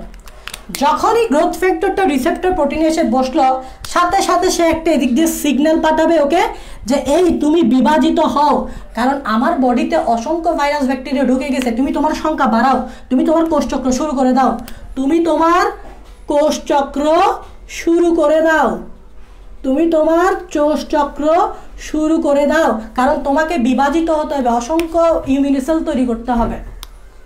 তাহলে প্রথমে সে ছিল অকর্মা, আমার মতো তোমার মতো। শ্বেত রক্তকণিকা একটা গ্রোথ ফ্যাক্টর তৈরি করে দিছে, গ্রোথ ফ্যাক্টরটার এই সেল ইমিউনোসেলের রিসেপ্টর প্রোটিনে বেশে একে গুতা দিছে, মানে বলছে কাজটা করো, সিগন্যাল দিছে কোষচক্র শুরু করে দিতে। এটাই হচ্ছে বাহ্যিক উদ্দীপনা। তার মানে বাহ্যিক উদ্দীপনা কিভাবে কাজ করে, সেটা হচ্ছে একটা গ্রোথ ফ্যাক্টর বা হরমোনও হতে পারে, একটা গ্রোথ ফ্যাক্টর বা হরমোন লাগে, যেটা একটা সেলের রিসেপ্টর প্রোটিনে এসে বেশে সেলকে গুতা দেয়, সেলকে উস্কে দেয় বিভাজিত হওয়ার জন্য বা কোষচক্র শুরু করে দেওয়ার জন্য। তো গ্রোথ ফ্যাক্টর আসছে, কোষচক্র শুরু হয়ে গেছে, কোষচক্র শুরু হয়ে গেছে, স্টার্ট হয়েছে, আস্তে আস্তে G1 থেকে এসে যাবে, এস থেকে পি G2 যাবে, G2 থেকে M এ যাবে। তাহলে কোষচক্র স্টার্ট হওয়াটা তো জরুরি। ওই যে আমি রোবটটাকে স্টার্ট করছি কি দিয়ে? রিমোট দিয়ে। তাহলে এখানেও সেমভাবে কোষচক্রটা স্টার্ট করছে কে? জিএফ বা হরমোন। আর জিএফ বা হরমোনগুলো আসছে এখন একটা জায়গা থেকে আসবে, যেমন এই ক্ষেত্রে WBC থেকে আসছে। সাপোজ এটা যদি ইমিউনোসেল না হয়ে এরকম হয়, ধরো এটা হয়ে গেল আমাদের আরবিসি। আরবিসি মানে বুঝো? আরবিসি মানে হচ্ছে লোহিত রক্তকণিকা। তোমরা জানো আমাদের বোন মেরুকে বলা হয় অস্থিমজ্জা। বোন মেরুতে কিন্তু লোহিত রক্তকণিকা তৈরি হয়, এটা তো জানো। বোন মেরুতে লোহিত রক্তকণিকা তৈরি হয়। তোমাদের তো রক্ত চ্যাপ্টারটা হচ্ছে না, তো ওখানে তো পড়ছো। সো বোন মেরুতে কি হয়? আরবিসি তৈরি হয়। তো তোমরা জানো যে একজন মানুষ 3 থেকে 4 মাস পর রক্ত দিতে পারে। তো ধরো একজন মানুষ এক রক্ত দিল, সে আবার 3 মাস পর দিতে পারবে। তা 3 মাস পর কেন দিবে? কারণ 3 মাসের মধ্যে আবার নতুন লোহিত রক্তকণিকা তৈরি হবে। তার মানে লোহিত রক্তকণিকাও কিন্তু অসংখ্য তৈরি হইতে হবে। তো এই আরবিসি থেকে অসংখ্য লোহিত রক্তকণিকা তৈরি হইতে হবে। কিন্তু এই যে বললাম এই আরবিসিটা হচ্ছে অকর্মা, একে যদি গুতা না খাওয়াও এ কাজ করবে না। গুতা খাওয়াবে কে? গুতা খাওয়াবে হচ্ছে কিডনি। আমাদের যে কিডনি আছে, কিডনি, এই কিডনি কি করবে? একটা হরমোন তৈরি করবে। কি তৈরি করবে? একটা হরমোন। হরমোনটার নাম হচ্ছে এরিথ্রোপয়েটিন হরমোন। Erythropoietin hormone. এই হরমোনটা এই জায়গায় এসে বসবে, রিসেপ্টর প্রোটিনে এসে বসবে, একে সিগন্যাল দিবে, গুতা দিবে, এই আরবিসি তুমি বিভাজিত হও, তুমি তোমার কোষচক্র শুরু করো। আরবিসির অপর নাম হচ্ছে এরিথ্রোসাইট। আরবিসির অপর নাম হচ্ছে এরিথ্রোসাইট। তাই এই হরমোনটার নাম হয়েছে এরিথ্রোপয়েটিন। দেখো এরিথ্রো এই হরমোনটা যেহেতু এরিথ্রোসাইটকে কোষচক্র শুরু করার নির্দেশ দেয়, তাই এই হরমোনটার নাম সেরকমই হয়েছে, এরিথ্রোপয়েটিন হরমোন। তার মানে বাহ্যিক উদ্দীপনা বুঝতে পারছো? ইট সিমস লাইক গুতা দেওয়া। বাহ্যিক উদ্দীপনা মানে কি? গুতা দেওয়া। তোমরা আমাকে একটু বলো তো বাহ্যিক উদ্দীপনাটা বুঝছো কিনা?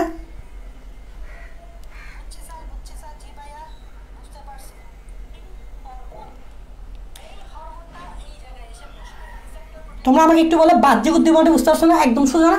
গুতা দিবে, তুমি কাজ করতে চাচ্ছ না, কেউ একজন এসে তোমার গুতা দিবে, কাজ কর কাজ কর, কাজটা শুরু কর ভাই, কাজটা শুরু কর, গুতা দিবে। এটাই হচ্ছে বাহ্যিক উদ্দীপনা। ক্লিয়ার? ক্লিয়ার? বুঝছি। দেখো দেখো বুঝছি, খুব সুন্দর করে বুঝতে হবে, বুঝলে হবে না বইয়ের লাইন পড়ে বুঝলে হবে না, জিনিসটাকে সুন্দরভাবে বুঝতে হবে অ্যাকচুয়ালি কী বুঝাতে যাচ্ছে। বুঝছি ভাইয়া, ধন্যবাদ, সব ক্লিয়ার। তাহলে বাহ্যিক উদ্দীপনা বুঝছো? আচ্ছা ঠিক আছে, এ অকর্মা এ কাজ শুরু করছে, কিন্তু কাজ শুরু করতে হলেও তো একটা মানে কাজটা যা শুরু করছে সেটা তো রানিং অবস্থায় থাকতে হবে। কি মনে হয়? তোমাকে আমি একটা কাজ দিলাম, কাজটা তুমি শুরু করছো, বাট কাজটা তো রানিং অবস্থায় থাকতে হবে, তারপর তুমি জিনিসটা শেষ করতে পারবা। তো এই জন্য এবার লাগবে অভ্যন্তরীণ উদ্দীপনা, যেটা আমি রোবট দিয়ে বোঝাচ্ছি। রোবটের ভিতরে একটা প্রোগ্রামিং করে দেওয়া হয় যেটা ভিতরে, তো ওভাবে রোবটটা কাজ করতে পারে। তো বাহ্যিক উদ্দীপনার পর আমার যে জিনিসটা কাজ করবে সেটা হচ্ছে কি বলতো? অভ্যন্তরীণ উদ্দীপনা। এই জিনিসটা হচ্ছে মারাত্মক বেসিক আছে, এই অভ্যন্তরীণ উদ্দীপনাতে মারাত্মক বেসিক আছে। অভ্যন্তরীণ উদ্দীপনাটা কি এটা ভালোভাবে বুঝতে হবে। অভ্যন্তরীণ উদ্দীপনা রোবট দিয়ে আমি বুঝাইছি যে রোবটের ভিতরে একটা প্রোগ্রামিংয়ের ব্যবস্থা থাকে, রোবটের ভিতরে একটা প্রোগ্রামিং ব্যবস্থা, সেটা দিয়ে সে কাজ করতে পারে। তেমনি সেল সাইকেলও ভিতরে একটা সেলের ভিতরে অভ্যন্তরীণ উদ্দীপনা কাজ করে, যেটার মাধ্যমে সে বিভিন্ন ফেজে যেতে পারে। দ্যাট মিনস অভ্যন্তরীণ উদ্দীপনা মানে কি? যে এটির মাধ্যমে, একটু লিখতে পারো, এটির মাধ্যমে একটি সেল বিভিন্ন ধাপ অতিক্রম করে, একটি সেল কোষ চক্রের, লিখো, কোষ চক্রের ইন্টারফেস দশা পার করে, কোষ চক্রের ইন্টারফেস দশা পার করে এম ফেসে গিয়ে বিভাজিত হয়, এম ফেসে গিয়ে বিভাজিত হয়।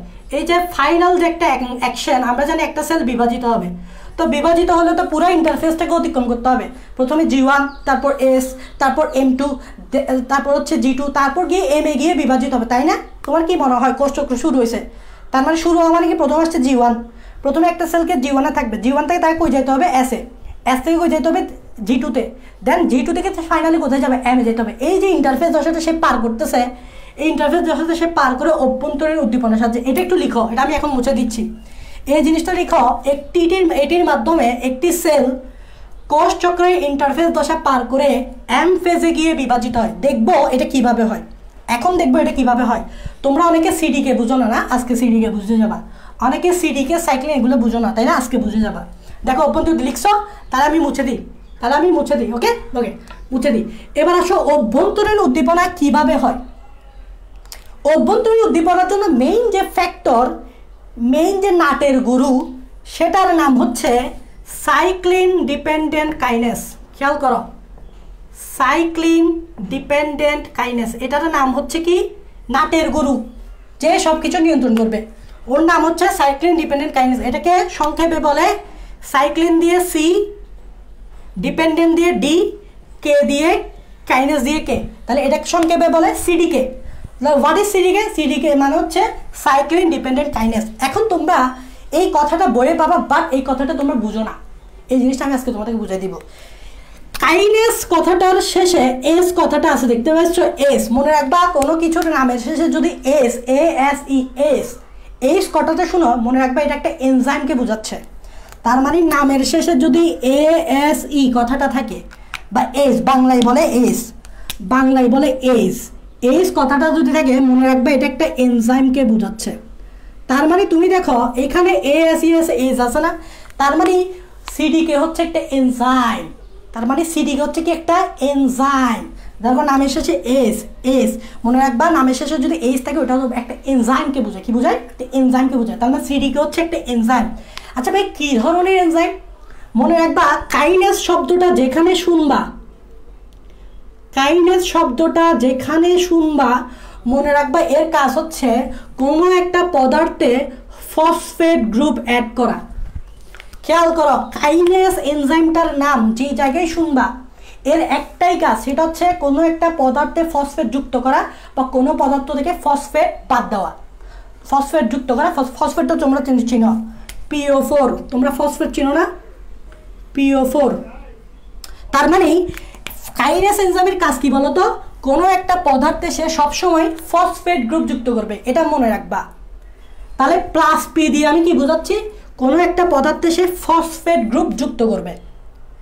তার মানে এখন বুঝতে পারছো সিডিকে কি, সিডিকে হচ্ছে একটা এনজাইম। কেন? কারণ নামের শেষে এজ আছে এবং এটার কাজ হচ্ছে, কাইনেজ শব্দটা যেখানে শুনবে মনে রাখবে, এর কাজ হচ্ছে ফসফেট গ্রুপ যুক্ত করা অথবা বাদ দেওয়া। হয় যুক্ত করবে, না হলে বাদ দিবে। এই ক্ষেত্রে যুক্ত করবে, তাই প্লাস পি দিলাম। পি দিয়ে ফসফেট, পি দিয়ে ফসফেট, প্লাস দিয়ে বুঝাইছি যুক্ত করবে। পি দিয়ে ফসফেট, প্লাস দিয়ে বুঝাইছি যুক্ত করবে। এতটুকু বুঝছো? এখন ভাইয়া আরেকটু ক্লিয়ার করেন। আচ্ছা ক্লিয়ার করি। মনে রাখবা এই সিডিকেটা আমাদের সেলে এমনিতেই থাকে, মানে এটা জন্ম থেকেই থাকে, জন্ম থেকেই প্রতিটা সেলে সিডিকে থাকে। তাই আমি একটা কথা এখানে লিখতে পারি, CDK always present, always present কোথায়? In cell. Always present in cell. তোমার সেলে থাকবেই, এটা তৈরি হতে হবে না, এটা তোমার জন্ম থেকেই থাকবে। But but but inactive, but inactive মানে এই সিডিকেটা তোমার জন্ম থেকে তোমার প্রতিটা সেলেই থাকবে। সো লিখছি always present in cell but inactive, inactive অবস্থায় থাকবে। তাহলে এটা একটা সমস্যা না, তোমার সেলে আছে বাট ইনঅ্যাক্টিভ অবস্থায় আছে। তার মানে আমার কাজ হচ্ছে এই সিডিকে অ্যাক্টিভ করা, কারণ এ হচ্ছে নাটের গুরু। একটু লিখো, এটা লিখতে পারো, এ হচ্ছে তোমার নাটের গুরু। নাটের গুরু মানে বুঝো, যার কারণেই সব কিছু হয়, বা যে হচ্ছে সব কিছুর মূলে। নাটের গুরু যে সব কিছুর মূলে, কোষচক্রটা নিয়ন্ত্রিত হয় মূলত এর কারণে। এ ব্যাখ্যা করছে এই জিনিসটা কি, তারপর এ সবসময় তোমার সেলে থাকবে বাট ইনঅ্যাক্টিভ অবস্থা থাকবে। তার মানে একে আমাকে কি করতে হবে বলো তো? অ্যাক্টিভ করতে হবে না ভাইয়া, একে আমাকে কি করতে হবে? অ্যাক্টিভ করতে হবে না। তো অ্যাক্টিভ করতে হলে কি লাগবে জানো? অ্যাক্টিভ করতে হলে আমি মুছে দিব, তোমরা আমার সাথে সাথে নোট করো, আমি আবার মুছে দিব। অ্যাক্টিভ করতে হলে এর একটা প্রোটিন লাগবে, প্রোটিনটা এর নামেই আছে, দেখো নামটা হচ্ছে সাইক্লিন ডিপেন্ডেন্ট, এর নামেই প্রোটিনটার উল্লেখ আছে। তার মানে সাইক্লিন ডিপেন্ডেন্ট মানে কি, এই প্রোটিনটা, এই এনজাইমটা সাইক্লিন প্রোটিনের উপর ডিপেন্ড করে। দেখো এই এনজাইমটা সাইক্লিন ডিপেন্ডেন্ট, তার মানে সাইক্লিন হচ্ছে একটা প্রোটিন, ডিপেন্ডেন্ট মানে হচ্ছে নির্ভর করা। তার মানে এই এনজাইমটা একটা প্রোটিনের উপর ডিপেন্ড করে, সেটা হচ্ছে সাইক্লিন। তার মানে এ always present in cell but inactive. একে অ্যাক্টিভ করার জন্য আমাকে অ্যাক্টিভ করতে হবে, কারণ এ হচ্ছে নাটের গুরু, বললাম না নাটের গুরুকে অ্যাক্টিভ করতে হয়। তো একে অ্যাক্টিভ করার জন্য আমার লাগবে সাইক্লিন প্রোটিন। তাই তোমার সেলে স্পেসিফিক সাইক্লিন প্রোটিন তৈরি হবে, স্পেসিফিক সাইক্লিন প্রোটিন তৈরি হবে একে অ্যাক্টিভ করার জন্য। তাহলে দেখো তোমার সেলে কিন্তু সাইক্লিন প্রোটিন আগে থেকে থাকে না, এটা তৈরি হতে হবে কার জন্য? এই সিডিকে ইনঅ্যাক্টিভ থেকে অ্যাক্টিভ করার জন্য, নাটের গুরুকে অ্যাক্টিভ করতে হয়। সো এই জন্য আমার সেলে প্রতিটা ধাপে স্পেসিফিক সাইক্লিন প্রোটিন তৈরি হবে, নামেই দেখা আছে দেখো সাইক্লিন ডিপেন্ডেন্ট, সাইক্লিনের উপর নির্ভর করে ইনঅ্যাক্টিভ থেকে অ্যাক্টিভ হওয়ার জন্য। এই জন্য কোষচক্রের বিভিন্ন ফেজে দেখবা এই সাইক্লিন প্রোটিনটা তৈরি হবে। কেন? কারণ সাইক্লিন প্রোটিনটা যখন তৈরি হয় তখন এটা এই সিডিকের সাথে, এটা হচ্ছে সিডিকের সাথে এভাবে সাইক্লিন প্রোটিনটা যুক্ত হয়ে, সিডিকে স্পেসিফিক সাইক্লিন প্রোটিনটা তৈরি হয়ে বা যুক্ত হয়ে, এভাবে যুক্ত হয়ে একটা সিডিকে সাইক্লিন কমপ্লেক্স তৈরি করে ফেলে, সিডিকে সাইক্লিন কমপ্লেক্স তৈরি করে ফেলে। আর তখনই এই সিডিকেটা ইনঅ্যাক্টিভ থেকে অ্যাক্টিভ হয়ে যায়। তার মানে ইনঅ্যাক্টিভ থেকে অ্যাক্টিভ করতে হলে অবশ্যই তোমার একটা নির্দিষ্ট স্পেসিফিক সাইক্লিন প্রোটিন তৈরি হতে হবে, যেটা এই সিডিকের সাথে যুক্ত হবে, যুক্ত হয়ে একটা কমপ্লেক্স তৈরি করে ফেলবে এবং একে ইনঅ্যাক্টিভ থেকে অ্যাক্টিভ করে ফেলবে। এখন নাটের গুরু অ্যাক্টিভ হয়ে গেছে না, নাটের গুরু যখন অ্যাক্টিভ হয়ে যায় এখন সেল সাইকেলটা চলতে থাকবে, মানে একটা সেল G1 থেকে এস থেকে G2 থেকে MH যাওয়া শুরু করবে। আচ্ছা এতটুকু বুঝছো কিনা আমাকে একটু বলো তো, এতটুকু বুঝছো কিনা আমাকে জাস্ট একটু কমেন্টে বলো, এতটুকু বুঝছো কিনা আমাকে একটু কমেন্টে বলো।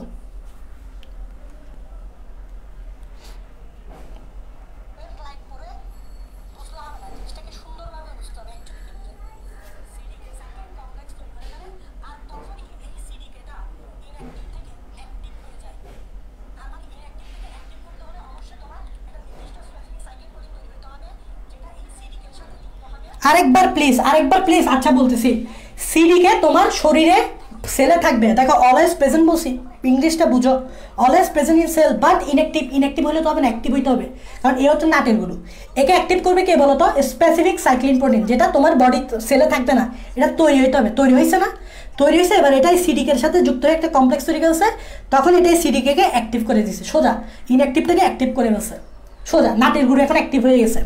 বুঝা গেছে এতটুকু? আচ্ছা আচ্ছা আচ্ছা বুঝছি। এখন দেখো সিডিকের কাজ কি বলো তো? এই সিডিকে কমপ্লেক্সটা, এই সিডিকে সাইক্লিন কমপ্লেক্সটা, এই সিডিকে সাইক্লিন কমপ্লেক্স যেটা দেখতে পাচ্ছ, এটা বলছি আমি কোনো একটা পদার্থে গিয়ে ফসফেট গ্রুপ যুক্ত করে। দেখো এটা হচ্ছে একটা পদার্থ, এটা হচ্ছে এ হচ্ছে একটা পদার্থ। এই সাইক্লিন সিডিকে কমপ্লেক্সটা এই এ পদার্থে একটা ফসফেট গ্রুপ যুক্ত করবে। এই দেখো প্লাস পি দিয়ে কি বোঝাচ্ছি?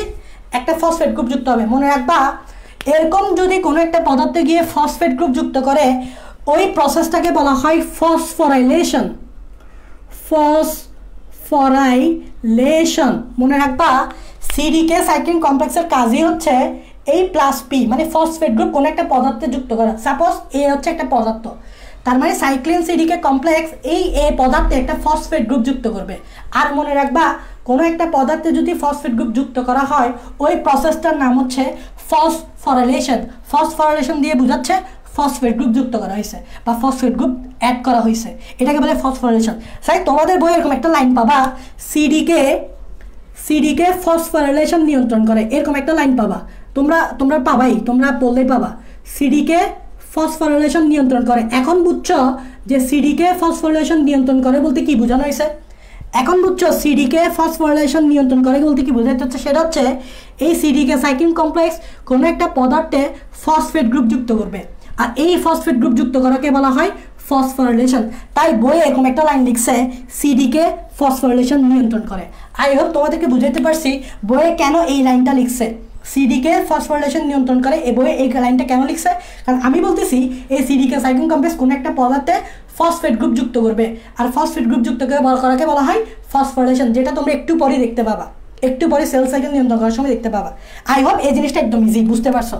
এইবার আসো ভাই, আমরা নাটের গুরু সব বুঝে গেছি, নাটের গুরু সব বুঝে গেছি। তাহলে এবার ভাই একটু দেখান যে বিভিন্ন ধাপে আপনি যে বলেন, যে আপনি যে বলছিলেন যে এটা যদি সেল হয় আমাদের, এটা যদি আমাদের একটা সেল হয়, এটার বলছেন এই জায়গাটাকে বলছেন আপনি এমফেস, এই জায়গাটাকে বলছেন আপনি এমফেস, এই জায়গাটাকে আপনি বলছেন G2, এই জায়গাটাকে বলছেন আপনি S, আর এই জায়গাটাকে আপনি বলছেন G1। এতটুকু তো আপনি বলছেন। এই জায়গাটাকে বলছেন আপনি G1। আবার এটাও বলছিলেন, নেক্সট প্রিভিয়াস ক্লাসটা বলতেছি, এই জায়গায় একটা চেক পয়েন্ট থাকে, এই জায়গায় একটা চেক পয়েন্ট থাকে, আপনি এগুলো সব বলছিলেন গত ক্লাসে। আবার এই জায়গায় একটা চেক পয়েন্ট থাকে, গত ক্লাস যারা করে নেই তারা হয়তো জিনিসটা বুঝতেছো না। আপনি এই চেক পয়েন্টটাকে বলছিলেন G1S চেক পয়েন্ট, এটাকে বলছিলেন G1S চেক পয়েন্ট। কেন বলছিলেন? কারণ এটা G1 আর S এর মাঝখানে থাকে। আপনি এটাকে বলছিলেন G2M চেক পয়েন্ট। কেন এটাকে G2M চেক পয়েন্ট বলছিলেন? কারণ এটা G2 আর M এর মাঝখানে থাকে। আর আপনি এটাকে বলছিলেন স্পিন্ডল অ্যাসেম্বলি চেক পয়েন্ট। কেন এটাকে স্পিন্ডল অ্যাসেম্বলি চেক পয়েন্ট বলছিলেন? কারণ হচ্ছে এটা মাইটোসিসের আগে থেকে, মানে এটা চেক করে এই ধাপ মাইটোসিসে যাওয়ার আগে স্পিন্ডল ফাইবার তৈরি হয়েছে কিনা, তাই এটাকে বলে স্পিন্ডল অ্যাসেম্বলি চেক পয়েন্ট। এভাবে চেক পয়েন্টগুলো থাকে। এবার আপনি আমাকে বলেন তো, একটা সেল কীভাবে G1 থেকে S এ যাবে? অভ্যন্তরীণ উদ্দীপনার মাধ্যমে। S থেকে G2 যাবে, G2 থেকে M এ যাবে। তো এটা নাটের গুরু কে বলছি বলো তো? সিডিকেটা তোমার সেলের ভিতর থাকে, নাটের গুরুকে সিডিকে। তাহলে সিডিকে নিয়ন্ত্রণ করবে, সেলের মুভমেন্টটা নিয়ন্ত্রণ করবে কে? সিডিকে। তাহলে নাটের গুরু তোমার বডিতে কিন্তু থাকে, তৈরি হইতে হবে না। দেখো নাটের গুরু কিন্তু প্রতিটা এলাকায় থাকে, ওকে আসতে হয় না বাইরে থেকে, সে অটোমেটিক ওখানে থাকে। ঠিক আছে, নাটের গুরু সবসময় থাকবে, মানে সিডিকে তোমার সেলে থাকবে। তো শুরু হবে কোথেকে বলো তো? G1 থেকে। এই G1-এ এক ধরনের সিডিকে থাকে তোমার বডিতে, এই G1-এ এক ধরনের সিডিকে থাকে, এটাকে বলা হয় CDK4। আরেকটা সিডিকে থাকে, এটাকে বলা হয় CDK2। তার মানে সিডিকে দুইটা, একটা হচ্ছে CDK4 আর একটা হচ্ছে CDK2। নাটের গুরু এটা G1-এ থাকবে। এবার এই সিডিকে থাকলেও এটা আসছে ইনঅ্যাক্টিভ অবস্থায়। একটু আগে যে কথাগুলো লিখে দিছি সেটা এখানেই অ্যাপ্লাই করতেছি। এই সিডিকেটা আছে, ঠিক আছে, বাট ইনঅ্যাক্টিভ। আপনি বলছেন এটা ইনঅ্যাক্টিভ অবস্থায় থাকবে, আপনি বলছেন এটা ইনঅ্যাক্টিভ অবস্থা থাকে, একে অ্যাক্টিভ করার জন্য একটা সাইক্লিন প্রোটিন তৈরি হবে। তার মানে CDK4-কে অ্যাক্টিভ করার জন্য একটা সাইক্লিন প্রোটিন তৈরি হবে, CDK2 কে অ্যাক্টিভ করার জন্য আরেকটা সাইক্লিন প্রোটিন তৈরি হবে। তার মানে এই জায়গায় একটা সাইক্লিন প্রোটিন তৈরি হবে, এটাকে বলবো আমরা সাইক্লিন ডি। এই জায়গায় একটা সাইক্লিন প্রোটিন তৈরি হবে, এটাকে আমরা বলবো সাইক্লিন ই। মনে রাখবা সাইক্লিনটা তৈরি হয়েছে, সিডিকে তৈরি হয়নি। সিডিকে হচ্ছে নাটের গরু, সে এখানেই থাকে, বাট সাইক্লিনটা তৈরি হয়েছে একে অ্যাক্টিভ করার জন্য, কারণ ওটা ইনঅ্যাক্টিভ অবস্থায় ছিল। এখন সাইক্লিন ডি তৈরি হয়েছে, এটা এর সাথে যুক্ত হয়েছে, একে অ্যাক্টিভ করে ফেলছে। সাইক্লিন ইটা এখানে যুক্ত হয়েছে, এটা এর সাথে যুক্ত হয়েছে, একে অ্যাক্টিভ করে ফেলছে। আচ্ছা ভাই, এই দুইটাকে অ্যাক্টিভ করলে কাজটা কি? এই দুইটা যখন অ্যাক্টিভ হয়ে গেছে, এরা একটা কাজ করতে পারবে। এরা একটা মারাত্মক প্রোটিন যেটার নাম হচ্ছে আরবি প্রোটিন, একটা মারাত্মক প্রোটিন যেটার নাম হচ্ছে আরবি প্রোটিন। এখন আরবি প্রোটিনের কাজ হচ্ছে, একটু লিখো, এই আরবি প্রোটিনের কাজ হচ্ছে অ্যাক্টিভ থেকে, একটু লিখো আমার সাথে সাথে, অ্যাক্টিভ থেকে সেলকে G1S চেক পয়েন্টে থামাই দেয়, G1S চেক পয়েন্টে থামাই দেয়, সেলকে G1S চেক পয়েন্টে থামাই দেয়। মানে বলতেছে তুমি এখানে ঢুকার এস ফেজে ঢুকতে পারবা না। আরবি প্রোটিন বলে আমি যখন অ্যাক্টিভ থাকবো তুমি এখানেই আটকে থাকবে, তুমি এসে আসতে পারবে না। আরবি প্রোটিন বলতেছে আমি যদি অ্যাক্টিভ থাকি, মানে দেখো এলাকায় কতগুলা বড় ভাই থাকে যারা বলে তুই যদি আমার এলাকায় একবার ঢুকোস তাহলে তোরা আমি পাইছি, তোরা আমার এই এলাকায় যাতে না দেখি, এরকম তো বলে না, তোরে যাতে এই এলাকায় আর না দেখি। এটা হচ্ছে এলাকার বড় ভাই আরবি প্রোটিন। সে বলতেছে তোরা আমি পাইছি, তুই যদি একবার এখানে ঢুকোস তোরা আমি পাইছি, খাই ফেলবো। সো এই জন্য বলতেছে যে এ যখন অ্যাক্টিভ থাকবে তখন সেলকে G1S চেক পয়েন্টে থামাই দিবে। এটা G1S চেক পয়েন্টে এটাকে থামাই দিবে, তুমি ওখানেই থাকো ভাই, এখানে আসো না, আসলে মাই খাওয়া। তো এই জন্য এরকম হইলে কি হবে, সেল যদি এখানে আটকে থাকে হবে, তোমার কি মনে হয় হবে? সেলকে তো এখান থেকে এখানে আসতে হবে, কারণ তার উদ্দেশ্য হচ্ছে কোথায় যাওয়া, এমে যাওয়া, একে এখান থেকে এখানে যাইতে হবে না, কি বলো? তার মানে এই যে এলাকার বড় ভাইকে আমাকে একটু ইনঅ্যাক্টিভ করতে হবে। এ যদি অ্যাক্টিভ থাকে খাইছে, আমি তো আর এখানে ঢুকতে পারবো না। তো এলাকার বড় ভাইরা আমার একটু ইনঅ্যাক্টিভ করতে হবে। আর ইনঅ্যাক্টিভ করবেটাকে এই দুইটা কমপ্লেক্স একে ইনঅ্যাক্টিভ করবে কিভাবে? এই যে একটু আগে একটা কথা বলছি, সেটা হচ্ছে ফসফেট গ্রুপ যুক্ত করে। মনে আছে আমি বলছি সাইক্লিন সিডিকে কমপ্লেক্স কোনো একটা পদার্থে ফসফেট গ্রুপ ট্রান্সফার করে। তাহলে এই দুইটা কমপ্লেক্স আরবি প্রোটিনে ফসফেট গ্রুপ ট্রান্সফার করছে। যখনই এই দুইটা কমপ্লেক্স আরবি প্রোটিনে ফসফেট গ্রুপ ট্রান্সফার করছে, তখন আরবি প্রোটিন মানে এলাকার বড় ভাই হয়ে যাবে ইনঅ্যাক্টিভ। এলাকার বড় ভাই হয়ে গেছে ইনঅ্যাক্টিভ। তাহলে এলাকার বড় ভাই যেহেতু ইনঅ্যাক্টিভ হয়ে গেছে, তখন আর সেলটা G1S চেক পয়েন্ট এটা থামায় রাখতে পারবে না, তখন সেলটা এখান থেকে এখানে আসতে পারবে। তার মানে এলাকার বড় ভাই যেহেতু ইনঅ্যাক্টিভ হয়ে গেছে, এই সেলটা G1 থেকে কোথায় আসতে পারবে, এসে চলে আসতে পারবে। G1 থেকে কোথায় চলে আসতে পারবে, এসে চলে। কারণ এলাকার বড় ভাই ইনঅ্যাক্টিভ। যে এতটুকু পর্যন্ত আশা করি বুঝছো, এতটুকু পর্যন্ত আশা করি তো বুঝছো। এখন দেখো এই চেক পয়েন্টের কাজ কি বলো তো? চেক পয়েন্টের কাজই হচ্ছে মূলত চেক করবে, সেটা হচ্ছে এই সেলটা G1 থেকে এসে আসতে পারবে কিনা। দেখো G1S চেক পয়েন্ট বলতেছে, তো G1S চেক পয়েন্টের কাজ হচ্ছে এই সেলটা এখান থেকে এখানে আসতে পারবে কিনা। তো এই G1S চেক পয়েন্টটা কিছু জিনিস চেক করবে। দেখো G1S চেক পয়েন্ট কি জিনিস চেক করে? G1S চেক পয়েন্ট কি জিনিসকে চেক করে? একটা হচ্ছে ওই সেলের গ্রোথ ফ্যাক্টর আছে কিনা চেক করে। খেয়াল করবা, GF মানে হচ্ছে গ্রোথ ফ্যাক্টর বা হরমোন।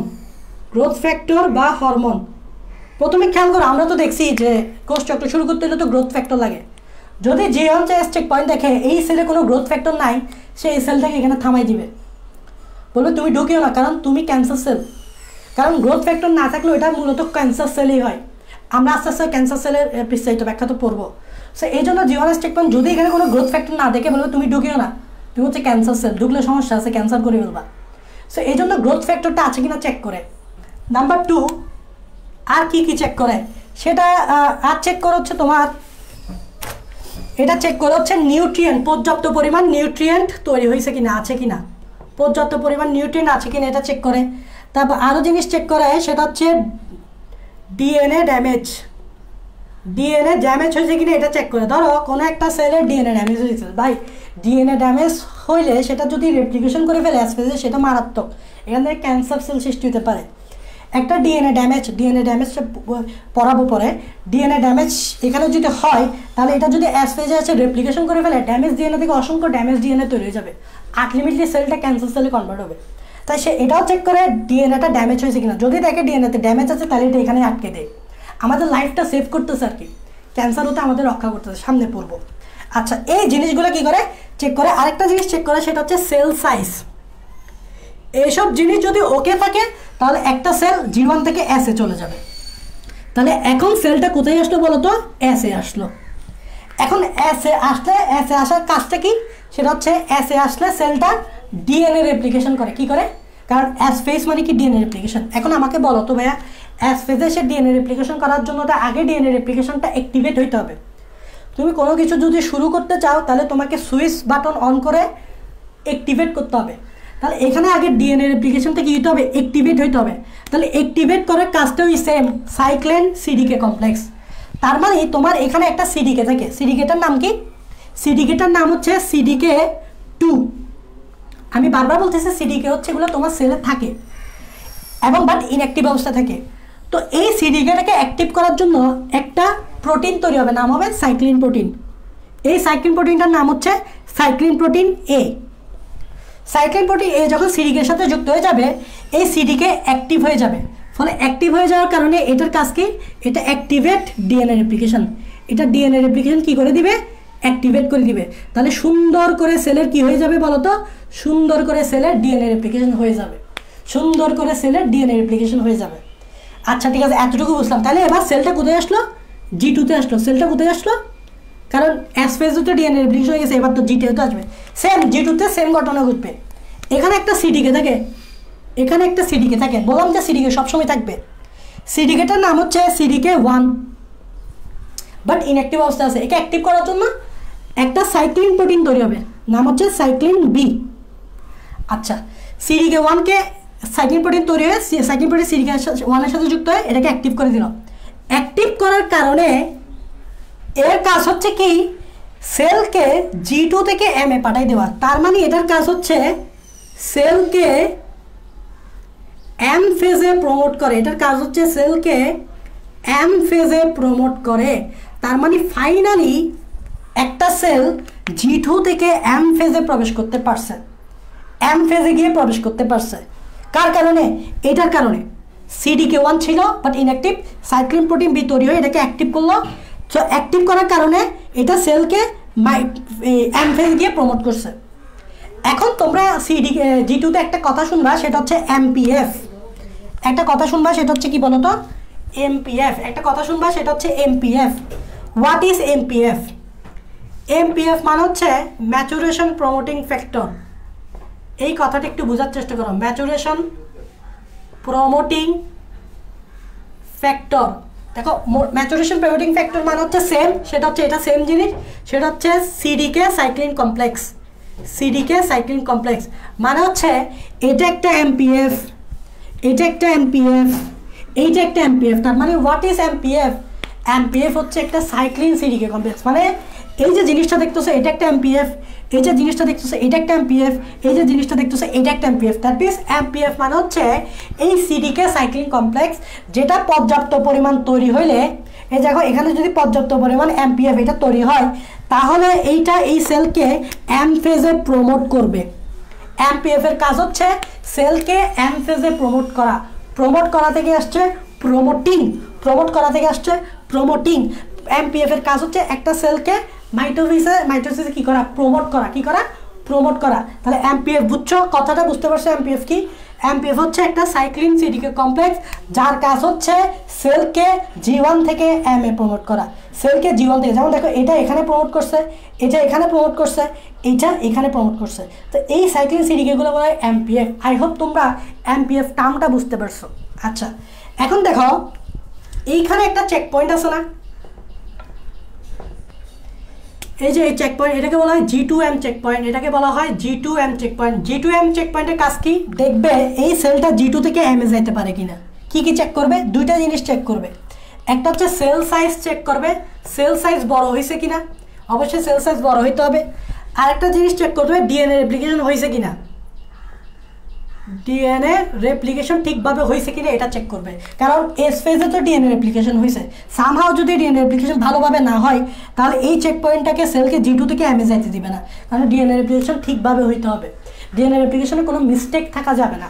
তাই এটা দুইটা জিনিস চেক করে, একটা হচ্ছে সেল সাইজে বড় হয়েছে কিনা, আর একটা হচ্ছে ডিএনএ রেপ্লিকেশন ঠিক মতো হয়েছে কিনা, তাহলে এটা সেলকে এমে পাঠিয়ে দিবে। আচ্ছা, আরেকটা চেক পয়েন্ট তুমি দেখো তো, এটাকে আমরা বলতেছি, এই যে চেক পয়েন্ট এটাকে বলতেছি আমরা স্পিন্ডল অ্যাসেম্বলি চেক পয়েন্ট। এটা কাজ কি বলতো? স্পিন্ডল অ্যাসেম্বলি চেক পয়েন্ট এটা কিন্তু ঠিক মাইটোসিসের আগেই থাকে, মাইটোসিসের আগেই থাকে। এটা কোথায় থাকে বলতো? মাইটোসিসের আগেই থাকে। তাহলে এটা কিভাবে কাজ করতে হবে দেখো, এটা মাইটোসিসের আগেই থাকবে। সো মাইটোসিসের আগে যেহেতু থাকে, এটার কাজ হচ্ছে একটা, সেটা হচ্ছে chromosomal attachment, chromosomal attachment two spindle. দেখো তোমরা জানো স্পিন্ডল ফাইবার তৈরি হয়, এমফেজে গিয়ে তোমরা জানো যে স্পিন্ডল যন্ত্র তৈরি হয়। তো স্পিন্ডল যন্ত্রে ক্রোমোজোমগুলো ঠিকভাবে যুক্ত হয়েছে কিনা এটা চেক করবে। দেখো মাইটোসিসের মেইন শর্ত হচ্ছে স্পিন্ডল যন্ত্রতে ক্রোমোজোম যুক্ত হইতে হবে, তাই না? এটা তো তোমরা পড়ছো। মাইটোসিসের কাজ হচ্ছে স্পিন্ডল যন্ত্র তৈরি হবে, ওখানে ক্রোমোজোম যুক্ত হবে। তো ক্রোমোজোম যদি স্পিন্ডল যন্ত্রে ঠিক মতো যুক্ত না হয় তাহলে এই চেক পয়েন্ট ওই সেলটাকে অ্যালাউ করবে না মাইটোসিসে যাওয়ার জন্য।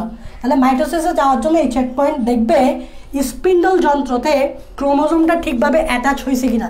যদি ঠিকভাবে অ্যাটাচ হয় তাহলে সেটা সেলটাকে অ্যালাউ করবে মাইটোসিসে যাওয়ার জন্য। এটা এভাবেই একটা সেল সাইকেল কি হয়, নিয়ন্ত্রিত হয়। অনেক বিস্তারিত বলছি। সো এখানে অ্যাকচুয়ালি মেইন ফ্যাক্টর হচ্ছে এই সাইক্লিন সিডিকে কমপ্লেক্স, যাদের কারণে একটা সেল বিভিন্ন ফেজে অতিক্রম করে, G1 থেকে S, S থেকে G2, G2 থেকে M। এই সাইক্লিন সিডিকে কমপ্লেক্সের কারণেই মূলত একটা সেল বিভিন্ন ফেজে কি করে, অতিক্রম করে। তোমরা আমাকে জাস্ট একটু কমেন্টে জানাও এই জিনিসটা বুঝতে পারছো কিনা, এই জিনিসটা বইয়ের যে বিভিন্ন টার্ম আছে ওগুলো ভালোভাবে ক্লিয়ার হয়েছে কিনা, বইয়ের যে বিভিন্ন টার্ম আছে ওগুলো আমি ভালোভাবে ক্লিয়ার করতে পারছি কিনা, বইয়ের যে বিভিন্ন টার্ম আছে ওগুলো আমি ভালোভাবে ক্লিয়ার করতে পারছি কিনা। তোমরা কি বুঝতে পারছো সিডিকে কি, সাইক্লিন কি, এগুলোর কাজটা কি বুঝতে পারছো? সিডিকে কি, সাইক্লিন কি, এগুলোর কাজটা কি? বই এভাবে বলা নাই, বাট আমি জিনিসটা বিস্তারিতভাবে ব্যাখ্যা করছি। তোমরা আমাকে জাস্ট কমেন্টে বলো যে এগুলো বিস্তারিতভাবে বুঝতে পারছো কিনা। স্পিন্ডল অ্যাসেম্বলি চেক পয়েন্টটা আবার একটু বলেন। দেখো স্পিন্ডল অ্যাসেম্বলি চেক পয়েন্টটা যদি আমি বলি, সেটা হচ্ছে তুমি জানো মাইটোসিসে স্পিন্ডল যন্ত্র তৈরি হয়, তো ওখানে স্পিন্ডল যন্ত্রতে ক্রোমোজোম যুক্ত হয়, তাই না? তো এটা চেক করবে, spindle assembly check point check করবে যে স্পিন্ডল যন্ত্রতে ক্রোমোজোমটা ঠিকভাবে যুক্ত হয়েছে কিনা। তোর এমন হইতে পারে যে স্পিন্ডল যন্ত্রতেই ক্রোমোজোমগুলো যুক্ত হয় নাই, তাহলে স্পিন্ডল যন্ত্র যদি ক্রোমোজোম যুক্ত না হয় তাহলে ক্রোমোজোমগুলো তো মুভ করতে পারবে না, আর ক্রোমোজোম যদি মুভ করতে না পারে তাহলে ক্রোমোজোমের সঠিক বন্টন হবে না। ক্রোমোজোম তো মুভ করে জানো না, তো স্পিন্ডল যন্ত্রই যদি ক্রোমোজোম যুক্ত নাই তাহলে মুভ করবে কীভাবে? তাহলে স্পিন্ডল এটা চেক করে যে ক্রোমোজোমে স্পিন্ডল যন্ত্রগুলো ক্রোমোজোমে ঠিকভাবে যুক্ত হয়েছে কিনা। যুক্ত হইলে সেলটাকে এমফেজে পাঠাবে, যুক্ত না হলে সেটাকে মাইটোসিস করতে দিবে না, সেটাকে মাইটোসিস করতে দিবে না। সোজা হিসাব, একদম সোজা, একদম সোজা। লজিক দিয়ে পড়বা, লজিক দিয়ে বোঝার চেষ্টা করবা, তাহলেই বুঝবা। এই কথাটা লজিক দিয়ে বোঝার চেষ্টা করবা। চেক পয়েন্টের কাজই হচ্ছে চেক করা। যদি ঠিকভাবে সব কিছু হয় তাহলে ঢুকবা, যদি ঠিকভাবে সব কিছু না হয় তাহলে বের হয়ে যাবা। সোজা হিসাব, এটা হচ্ছে চেক পয়েন্টের কাজ। আশা করি তোমরা বুঝতে পারছো, ক্লিয়ারলি বুঝতে পারছো। ওকে ওকে, ক্লিয়ারলি বুঝতে পারছো। দেখো এখন আমি যে জিনিসটা পড়াবো সেটা হচ্ছে অনিয়ন্ত্রিত কোষ চক্র।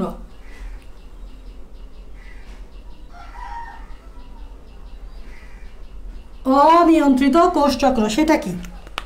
এতক্ষণ ধরে আমি পড়েছি কোষ চক্র কিভাবে নিয়ন্ত্রিত হয়, এখন যেটা পড়াবো সেটা হচ্ছে অনিয়ন্ত্রিত কোষ চক্র। আচ্ছা একটা জিনিস বলো তো, ওই যে আমি বললাম তুমি যখন ড্রাইভিং শিখতেছ তখন ড্রাইভিং যদি ঠিকভাবে নিয়ন্ত্রণ করতে পারো ইটস সেফ, তোমার জন্য এটা সেফ। বাট সামহাও যদি ড্রাইভিংটা নিয়ন্ত্রিত না হয়, অনিয়ন্ত্রিত হয়ে পড়ে, তাহলে তুমি দুর্ঘটনার শিকার হবা। ঠিক সেল সাইকেল যদি নিয়ন্ত্রিত না হয়ে অনিয়ন্ত্রিত হয়ে পড়ে, ঠিক সেমভাবে সেলও কিন্তু দুর্ঘটনার শিকার হবে। মানে দুর্ঘটনা বলতে বোঝাচ্ছে এখানে সেল থেকে ক্যান্সার সেল এবং টিউমার সেল সৃষ্টি হবে।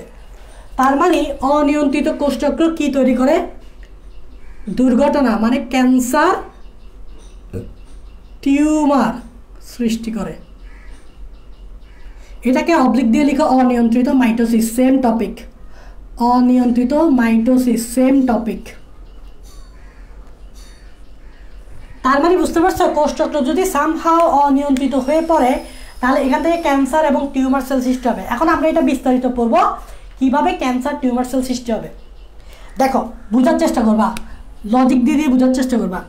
দেখো এইটা হচ্ছে আমাদের নর্মাল একটা সেল, নর্মাল সেলের এটা হচ্ছে একটা নিউক্লিয়াস, খেয়াল করো এটা হচ্ছে একটা নর্মাল সেল। নর্মাল সেল মানে বুঝতেই পারতেছো, এটা হচ্ছে সেলের নিউক্লিয়াস। এবং এই নিউক্লিয়াসে আমি আরেকটু বড় করে আঁকি, এই নিউক্লিয়াসে ক্রোমোজোম থাকবে, আরেকটু বড় করে আঁকি।